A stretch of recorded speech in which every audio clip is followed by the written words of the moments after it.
Hello, welcome to OVP webinar. Today's topic is Ansible Basics Part 2. So we are going to expand a little bit topic of Ansible Collections. And today with me there is Jacek Skorzynski from Red Hat team. So please introduce yourself a bit. Short bio maybe. Okay, trying to reload the slides. Okay, so hello, my name is Jacek Skorzynski and I'm a solution architect at Red Hat. Thanks for having me here again. Today we're gonna talk about Ansible Collections. So we're gonna a little bit go into deeper into the topic. Okay, and my name is Marcin Kubacki. I'm Chief Software Architect at Storware. My background is mostly infrastructure, but I also have some development skills, so that these two words somehow connect each other around the automation and Ansible as well. So I believe that it took some time since our last OVP webinar. If you could maybe give us some insight what is changing right now in the Ansible project. Mm-hmm. So yeah, we are right now experiencing some project changes, project redefine, I would say, in terms of the content. So for those of you who are with Ansible for quite some time, you are used to using some, Ansible in a very simple way, like you just install yum, install Ansible or something similar, and you've got everything what you need from the engine and all the content perspective in the project. So like 1.5 years, we announced the change, and now it's a final stage. Okay, so it's happening finally. Yeah, it's happening right now. So you could observe for some time the changes in the documentation, that there is like a different scheme of module naming convention and something like that. And right now it's finally done, meaning we split actually Ansible core or Ansible engine from the content. So all the modules, plugins, roles, and that stuff is right now separated from the engine itself, because it used to be one piece in Ansible/Ansible GitHub project. Right now it's just an engine, and then you've got the rest, which is under a good name, collections. You need to get from somewhere, and we will describe today from where and how to do it. So where everything went.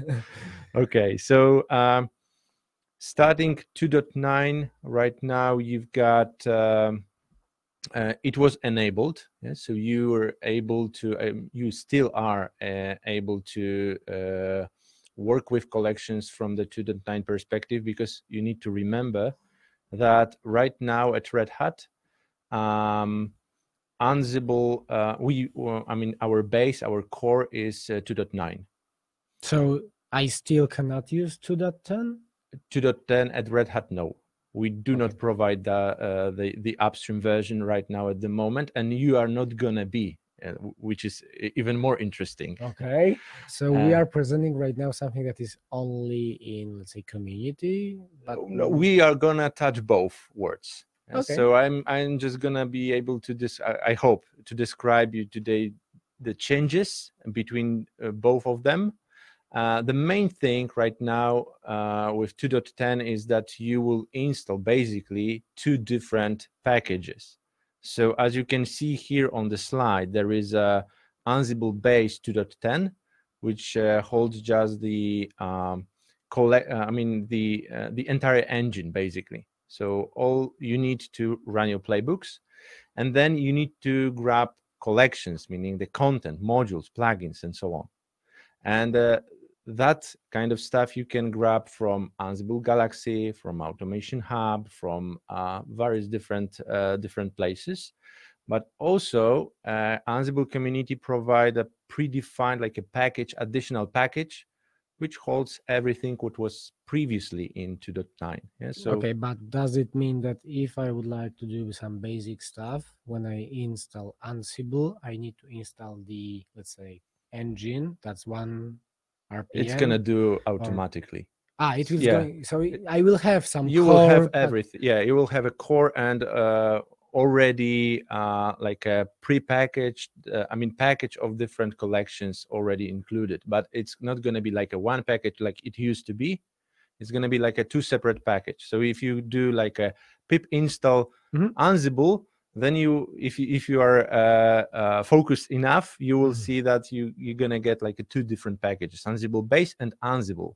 And this Ansible is actually a set of collections, and that's it. Yeah, so that's the difference. So for those of you who are trying to follow the community space, you will find out that right now we've got Ansible version 3.0.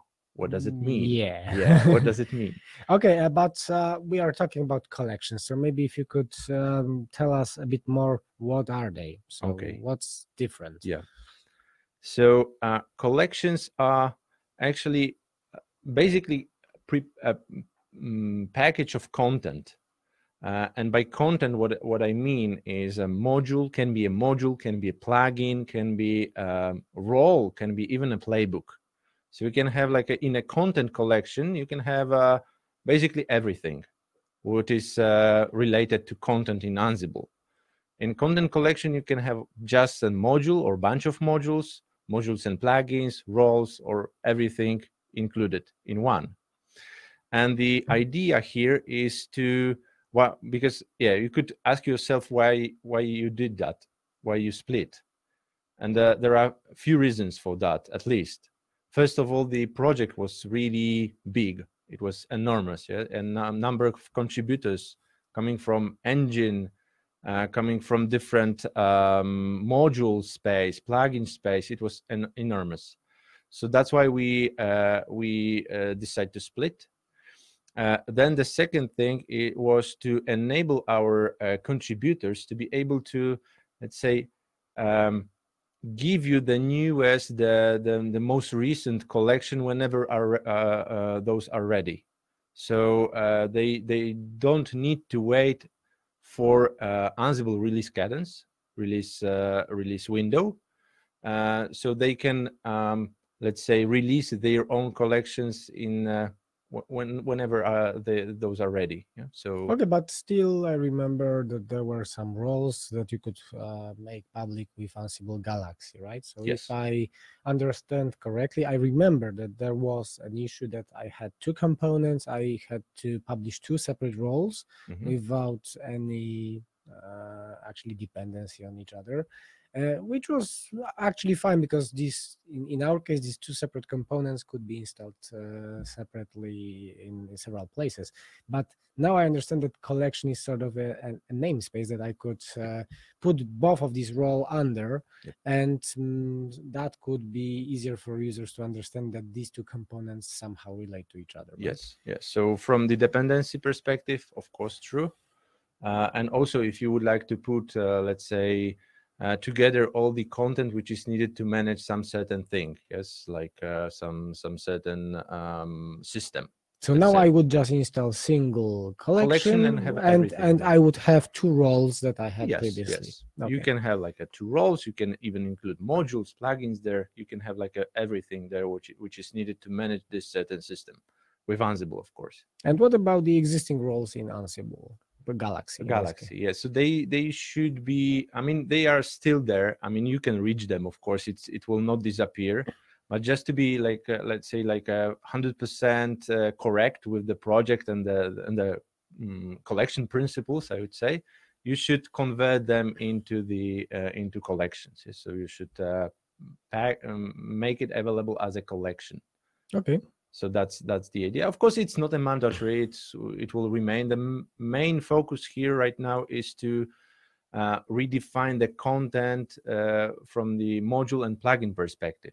So they are not anymore included into Ansible GitHub, they should go into the collections and also be there inside Ansible Galaxy as the default place for collections. Okay, but while we are talking about the let's say putting something into something into the collection, so how the structure of a collection itself differs from the role or playbook? Yeah, so it differs first of all because it includes roles and playbooks, so it's like another wrapper for that.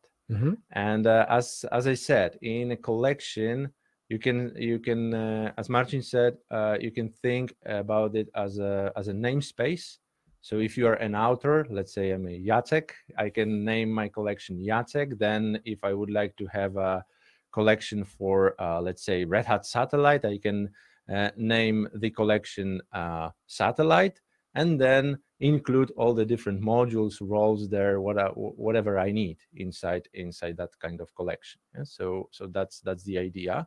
And inside a collection, you will find out like a predefined catalog structure or file structure. As you can see here on the slide, there is a space for plugins which holds both plugins for Ansible and modules for Ansible. There is a place for roles, your roles, yeah, if you would like to include it into Ansible collection. Then playbooks, of course, if you would like to predefine like a fully ready to go playbook, up to you, you can do that. Then of course the documentation, so we need some documentation, at least README file, because the README file will be presented by default in Galaxy, for example.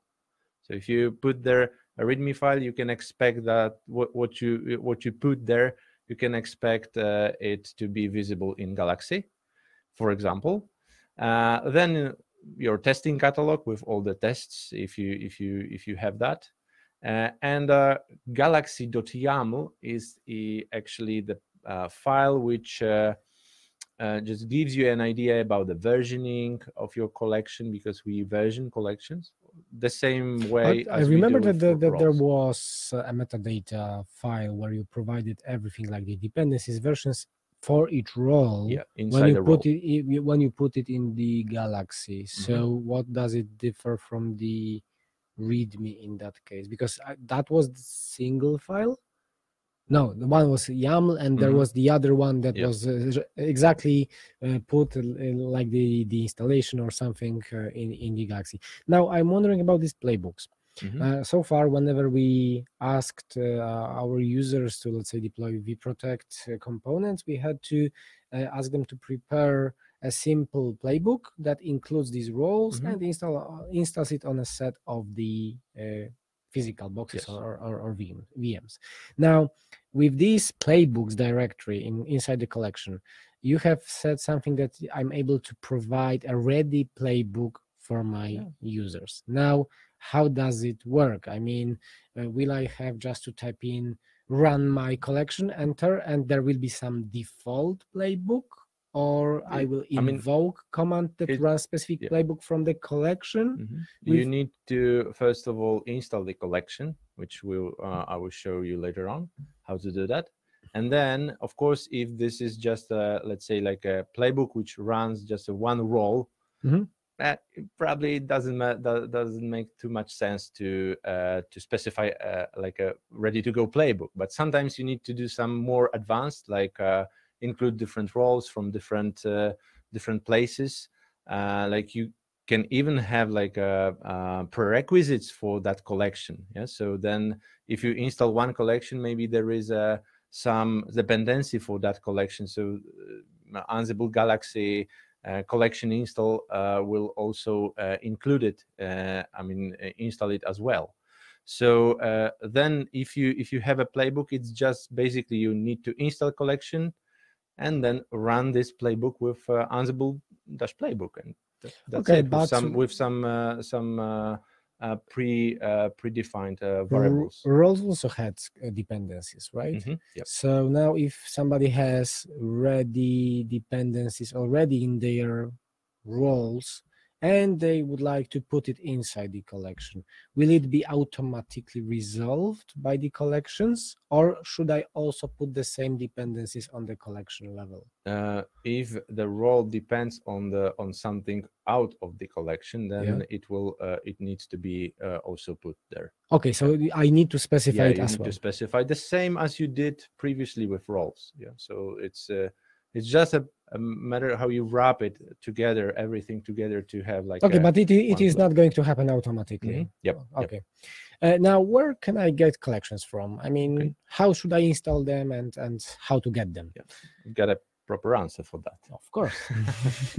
So first of all, if you think about collections and you are just doing your Ansible work with a pure Ansible engine, this is basically the clear, let's say, path for that is Ansible Galaxy.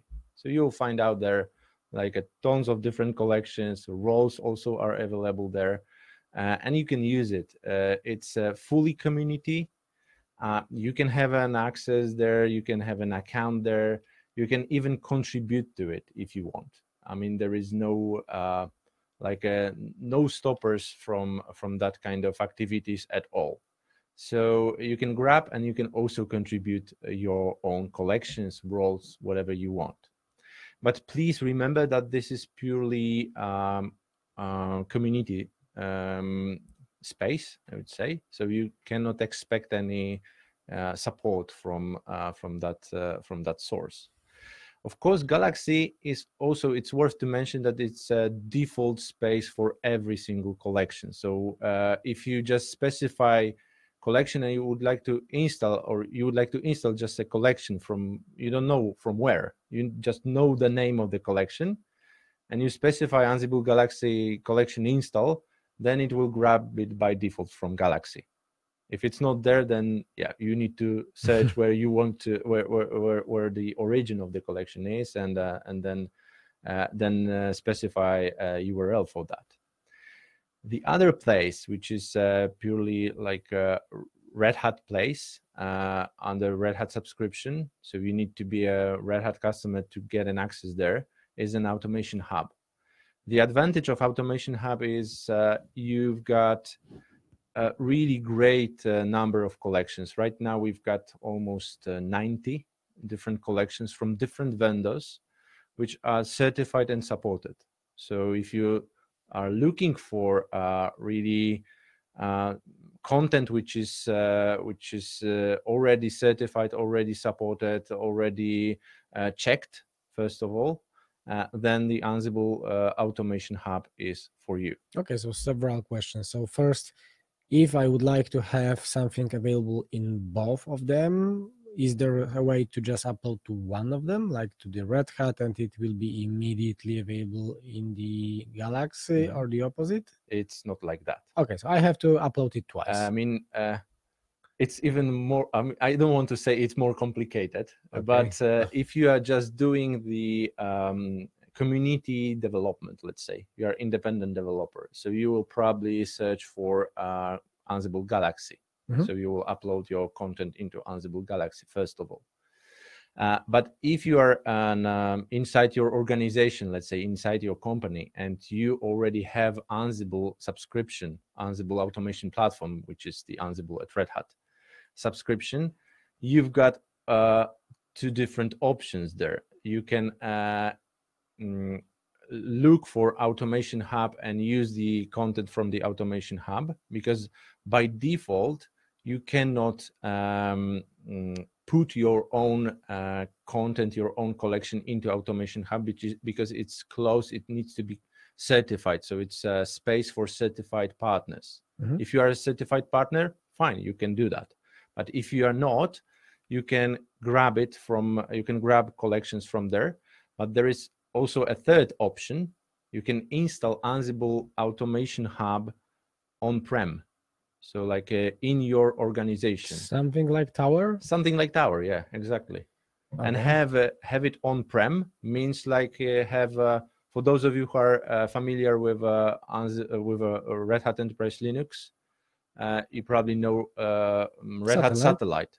So it's exactly something so I'll like have some satellite for Ansible. So I'll have marketplace inside my company. Inside your organization. Okay, but now that's an additional component. So I cannot just point to the Automation Hub repository because I have a valid subscription to... Yeah, you've got very good advantages from that kind of approach, this on-prem hub, because you can point to the Automation Hub and say, I would like to synchronize just this set of collections, and then it will synchronize. But you can also point to Galaxy and say, I would like to synchronize those kind of collections and synchronize it, and also use your own. If you are an author of the roles, let's say, you can wrap them into the collections and put that collections inside your own Automation Hub in your organization and have like a trusted, let's say, repository of Ansible content inside your organization. Okay, again, can I just point to the Automation Hub without installing? Of course, yeah. Okay, of course. so I can use those directly. I will show you that later on. Yeah, okay. During the demo. Now the other aspect is once I have the collection. So how get started actually with the collections? If you could show us maybe. Okay. So let's have like a brief intro to that, and then I will show you this during my demo session. So we already touched that topic last time, but we didn't explain that very, so that very was well. quite short. So now it's time for more details. So now let me show that on the examples, really like working examples.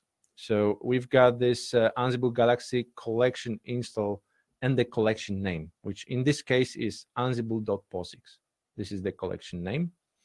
We need to install it. First of all, if you do it with just Ansible engine, you need to do that manually. Of course, you can write your own playbook to do that, but basically you need to do that. There will be no automation underneath. So you can install it up front, like with the first Ansible Galaxy collection, and specify the collection. But what if you have like more collections to be specified?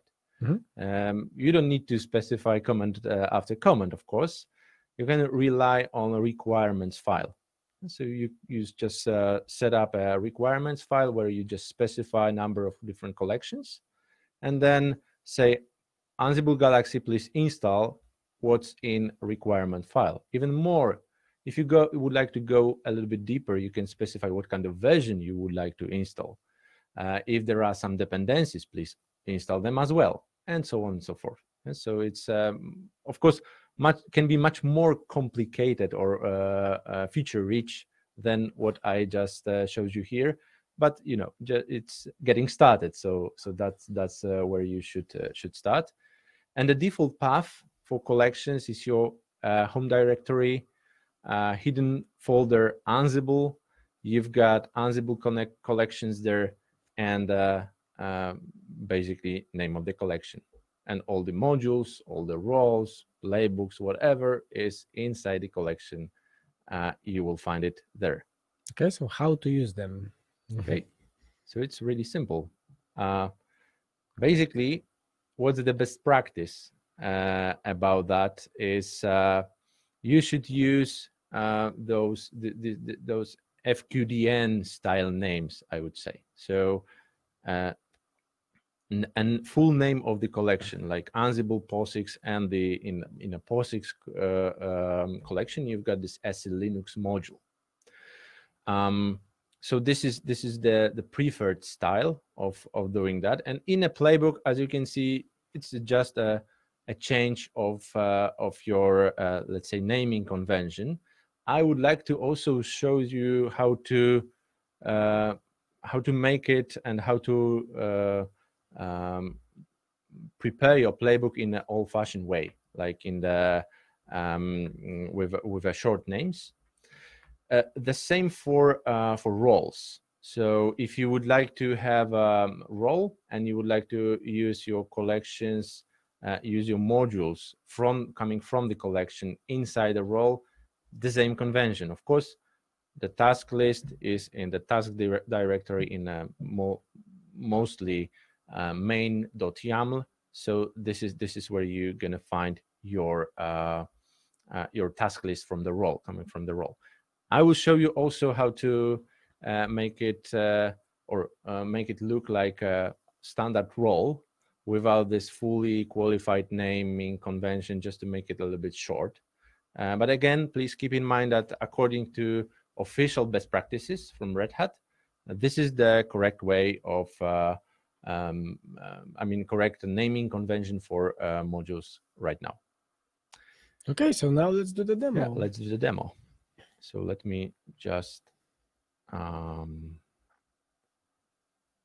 present my screen. I hope you can see it. This is my my machine. You can find it familiar from the previous webinar. So what we've got here, let me show you. So we've got here bunch of different files. I already predefined something for you, just avoid too much typing and too much errors in this case also. So first of all, what I would like to show you is how to install your collection. So let me do that, and I will make it work like that. So I did that with -F, so force. I would like to reinstall it again. And so you can see that my Ansible Galaxy command installed a collection named Ansible.POSIX in this folder. So, and the version of the collection is 1.2.0. So of course you can specify where you would like to have this collection to be installed. This is not necessarily need to be this kind of default place. You can specify it during the installation process, but you can also specify this in the Ansible CFG configuration file. So then your playbooks are going to be in, your collections can be installed in a different place. Of course, this is also available. So what else we can do? You can do the same basically, but with requirement file. So let me show you the requirement file. This is just it. Let me put it in VI. As I said, this could be like a list of different collections you need to, or you want to use during your playbook execution and so on. But in this case, you can also use that kind of let's install, and let's do it with this command. So it's gonna be requirement file, and it's not gonna install, should not actually, because it's already there. So it should say I've got already my POSIX collection installed, and that's it. You've got everything what you need from this collection. By default, Ansible will search for this path, so it will be able to check that. How to check that? Basically, there is a config dump which you can easily use for that. So this will just give you an idea where is my default path for the collection.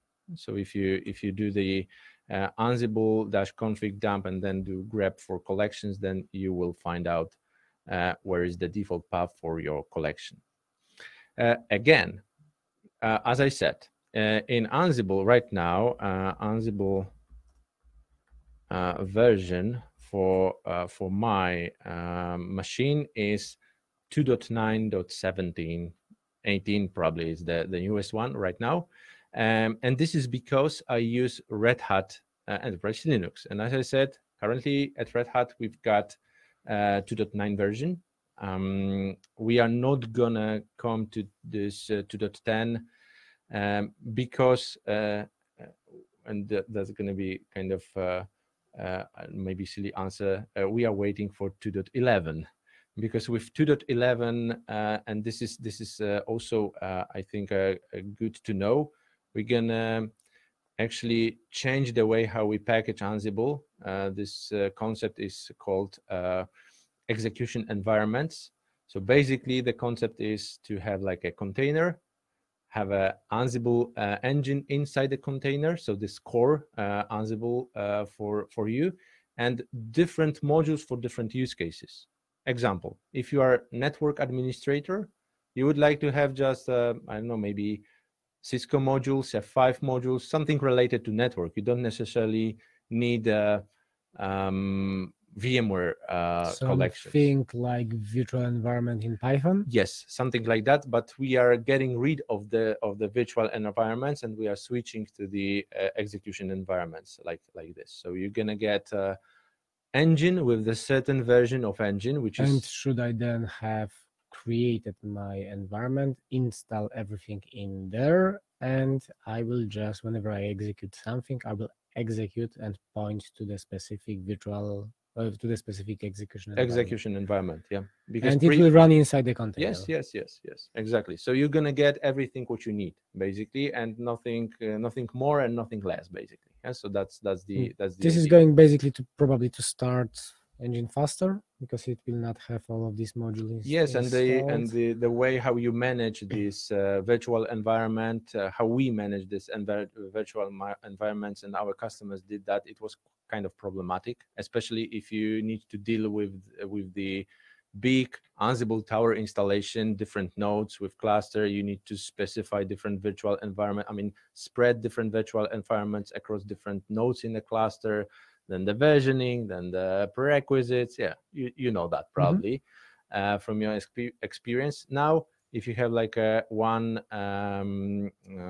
execution environment which can be easily spread across different nodes, different endpoints, that's what it will be a container. Yeah, it's going to be a container. So that's why we why containers are so popular. Yeah, and this is one of the reasons.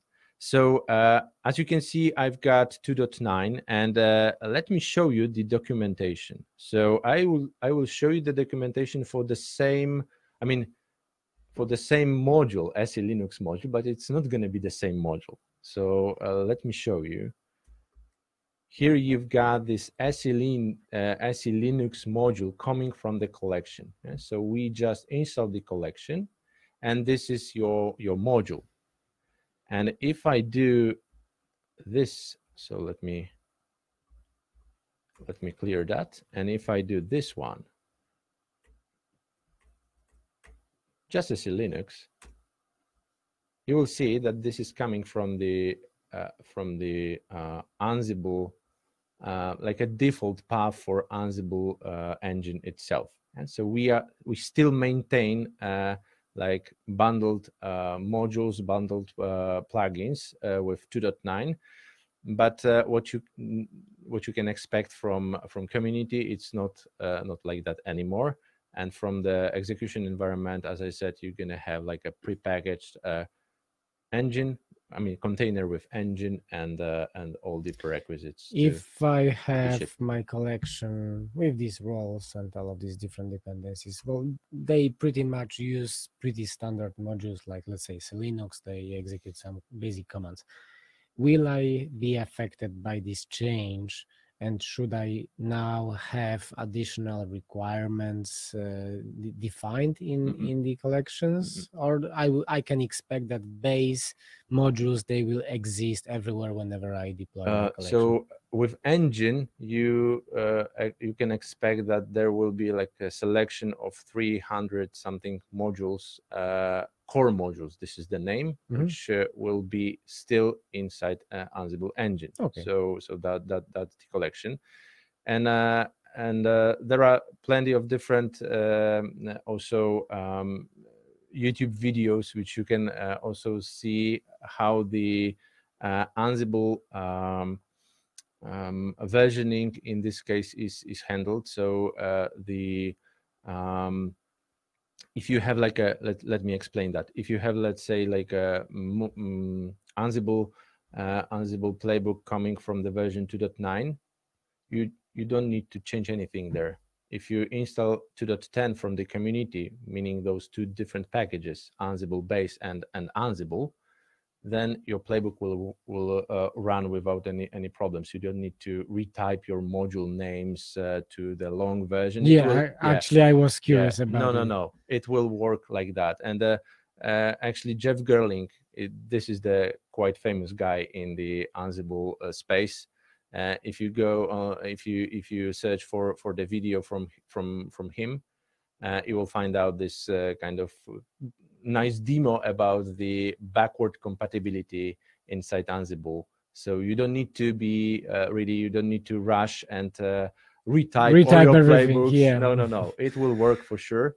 Of course, you should be, you should be in sync with the changes, and you should think about maybe at some point I should change that. All right, so we just installed the collection which is needed. We did that from the Ansible collection install command. You know that you can also use a requirement file. So let me now show you the playbook. So I've got this selinux.yaml playbook, which is like a pretty straightforward. You know that, yeah. So we can right now start it and let's say make it work. So probably I already have my targeted and enforcing. So it will probably not do too much, but at least it will just give you an idea that it is working. So this is what it does. It actually checks, yeah, because it's everything is in place, so there is no need to act at the moment. But this is like a new style, yeah? So with a long naming convention. But what if, as we discussed previously with Marcin before the webinar, what if I'm lazy guy and I don't want to type all this, long FQDNs, I would say. So what is there any possibility to overcome that kind of thing? And I can say yes, it is. So let me show you this. So this is my SELinux, I call it simple.yaml. So here it is. You need, of course, install your collection upfront. That's mandatory. I think we all agree with that. But then you can specify what kind of collections you would like to use inside this playbook.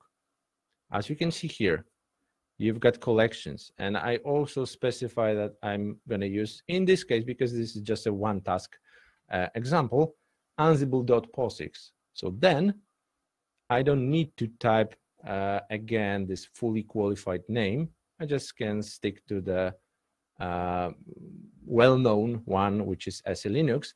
But in this case, Ansible will search for the SELinux coming from this place, from this specific collection, rather than from the default one. Yeah? So if we just get rid of this collection and Ansible POSIX, then of course this playbook will work as well, but then it will take different module coming from the core modules inside Ansible Engine 2.9.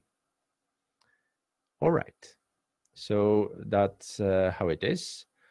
If you don't want to type too much, that's the solution for you. So what's next? So how about different roles?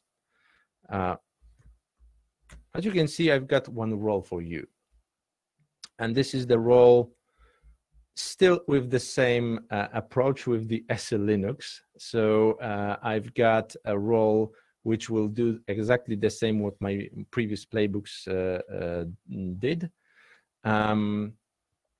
Let me show you what I've got inside the role, because I also specified that to be able to use it with long names. So if I go to, I'll just type this way, role, and my role, for those of you who are not familiar with the role concept, roles are, let's say, like it can be easily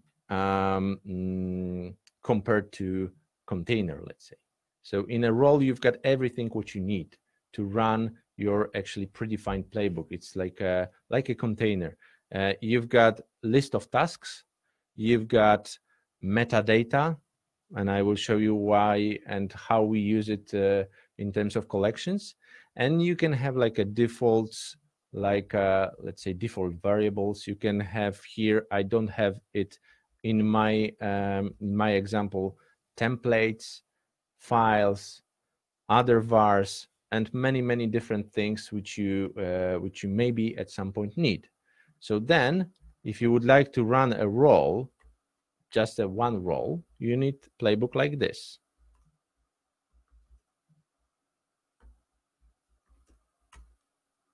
Yep. So this is my full playbook. Of course, here I've got some vars, but then I just specify a role name and that's it, and I run it. So my Ansible knows where to find the role and knows which role it needs to run. Of course, I can have like a multiple different roles here. I can have like a list of roles, but in this case, it's a really simple one. The biggest advantage of having roles is actually you can exchange your roles. You can easily share roles. You can use your roles, the same role for different use cases. You don't need to change anything. You can maybe change the variable values. And then if the role is universal, then you can use it in many different use cases. Okay, so let me show you what's inside and how I did that for this particular example. So role, then we've got tasks as Linux, so the role name. Roles, yeah. Tasks and my main YAML. So this is my task list. As you can see, I've got some variables. It's a little bit more, I don't want to say difficult, more structured, more here you've got more tasks than just one task. So I've got like 3 different tasks. I've got some loops. I've got some different variables here. But basically, this is what my role is going to do. So it's going to start all those 3 different tasks. But as you can see, once again, I use short names here. Does it mean I'm going to use like a default modules which are still in the version 2.9? No. So let me show you how I did that just to make it work in like a old-fashioned way for the lazy people, which we are. So let me show you where I did the hack, or let's say a change. Meta and main YAML. And here, this one is actually, I did that automatically with the Ansible Galaxy role initial. So I initialized that kind of role. So please don't pay attention too much to what we've got here. But at the very end of the page of this config file, actually, I've got my collection list. Does it similar? It's actually the same what you do and what you've got for the inside the playbook or in the requirement file. This is something which points my playbook to the proper place to search for the proper collection. That's why I don't need to specify my long FQDN style names inside a role. So this will run like this. Ansible playbook and run my playbook. So role simple should work. Again, I already did that previously, so it's still, we can change something, but let's maybe do that. So maybe let's disable something else like this one.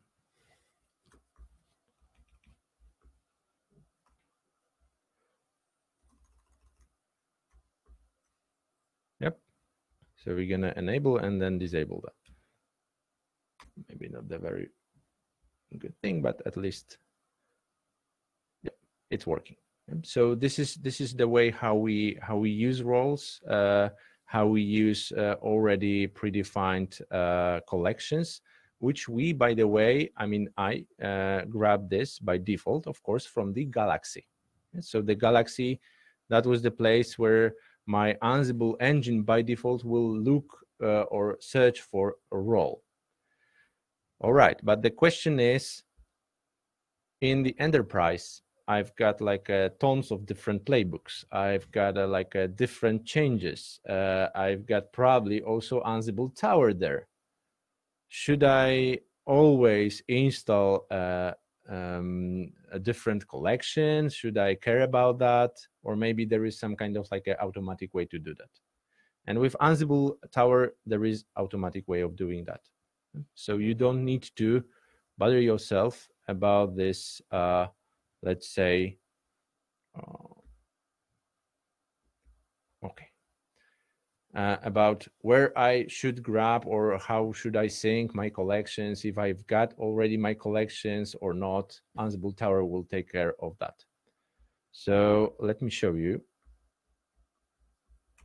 first of all, how to do that.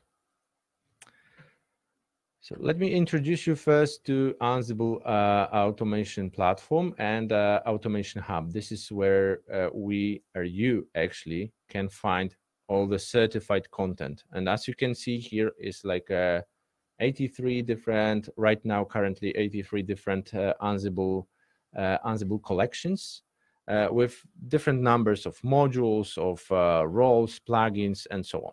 So you can find different things here just to make your life easier. We, of course, contribute as Red Hat, as you can see, for example, for Red Hat Satellite collection, but the majority comes from our certified partners, like Cisco, for example, like Microsoft, AWS is here also, various different partners. All right, but I would like to have the option to grab that kind of goods from, for example, from Ansible Automation Hub. Doesn't matter if it's going to be on-prem or this online version, or maybe at some point I would like to also grab it from Galaxy.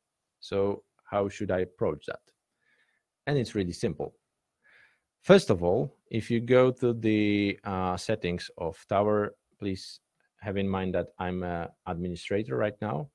I can specify in a Tower, enable collection download and enable role download. So I can specify here, by default, Ansible Tower actually will be enabled to download that kind of things automatically with this. Collections or roles or both. Then what I need a certain credential for Automation Hub or for Automation or for Ansible Galaxy, and I've got both of them. So I've got my Automation Hub credential, which is just a pointer to the proper URL, and a token which I can generate here in the Automation Hub. I can generate my token and then copy it here. So my Ansible Tower will be able to grab all the needed content. I've got my Ansible Galaxy as well. So this is actually the same idea, the same credential type, which is here. All right. So what next? Basically, that's almost everything. You need to go to the proper organization. And let's say I've got two different organizations. Let's say here I've got a demo and I've got my default organization. So for the demo organization, I'm able to specify credentials for different sources.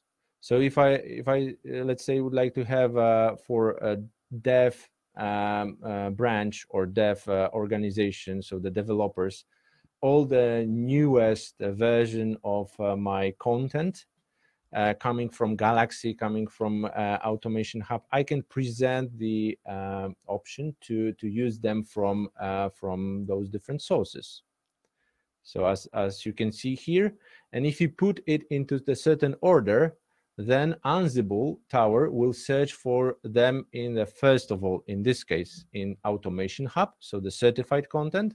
Then if there is no such a content in an Automation Hub, then it will search for it in Galaxy.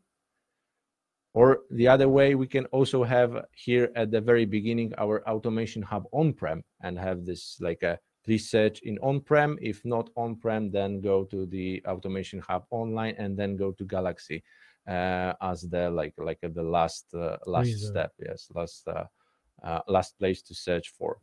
For example, in a production, maybe you don't want to have like a content coming from some not really certified from your perspective source, and you would like to have only Ansible Automation Hub on-prem. So then you can specify for different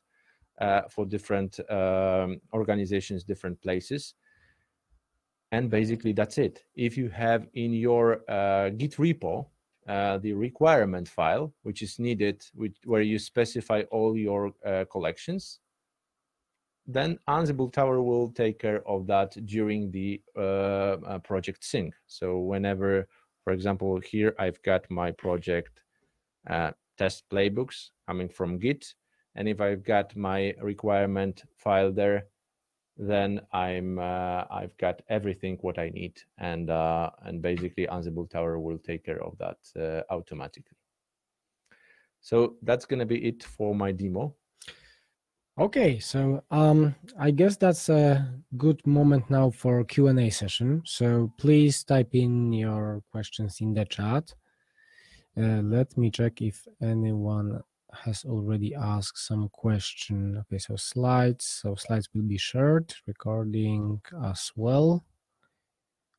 Please also visit polls section.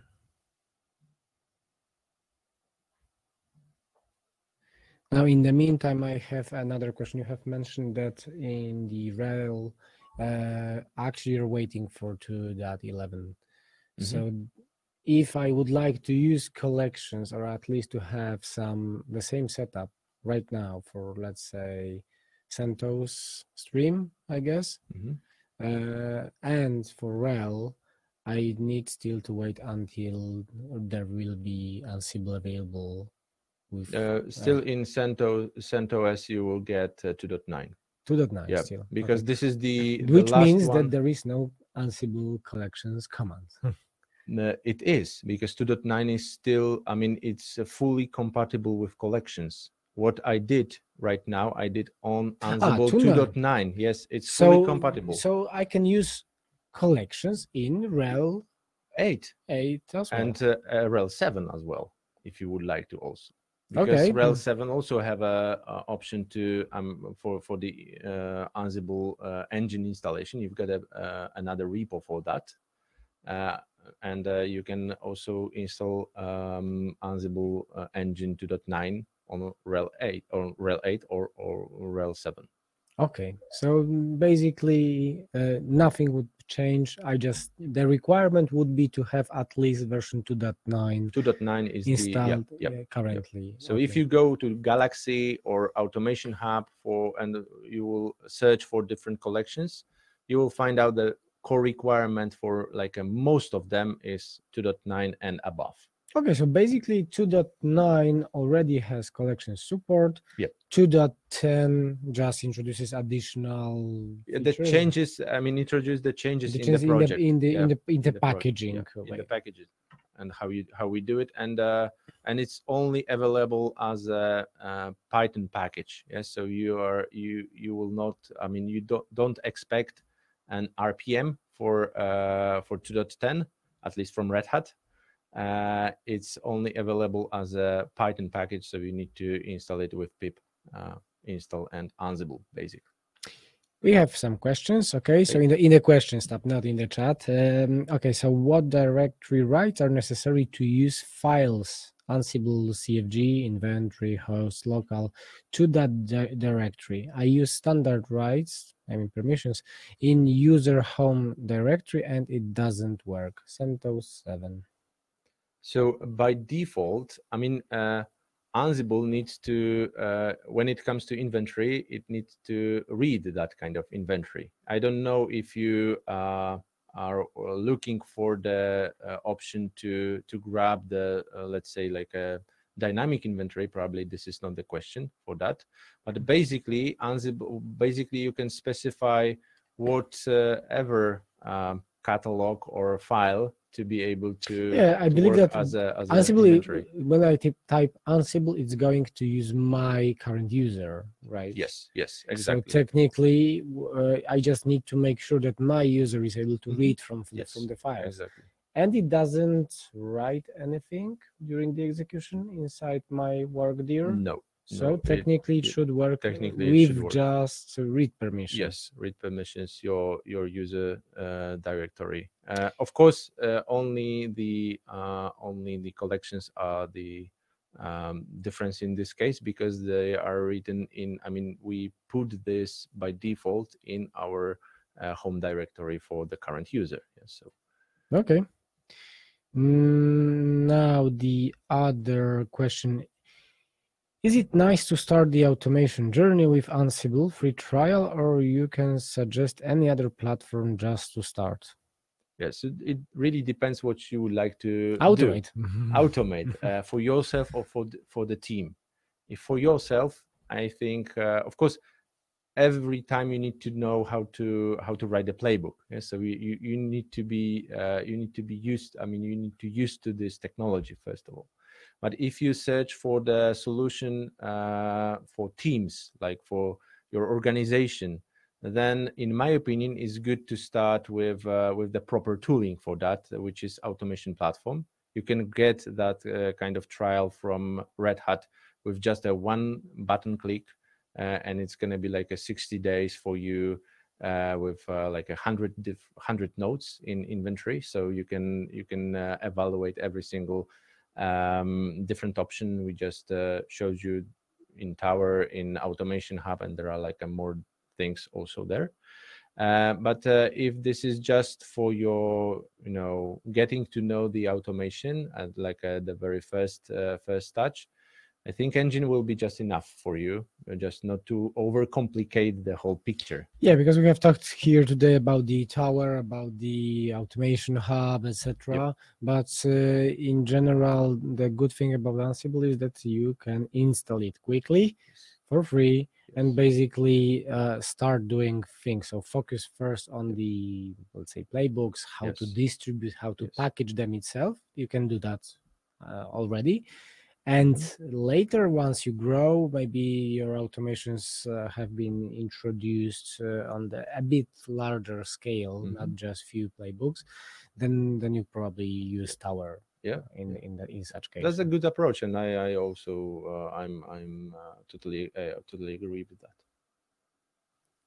Okay. Anything else? Some additional questions, maybe.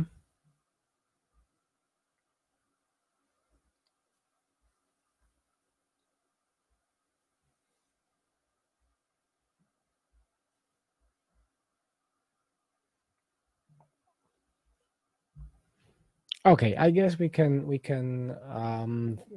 complete our today's webinar. So thank you for watching. Thank you for listening to us, and stay tuned for the other, especially Ansible related videos. But there are also coming this month, I guess, related to the self storage or other aspects as well. So thank you for watching. Stay tuned. Thank you.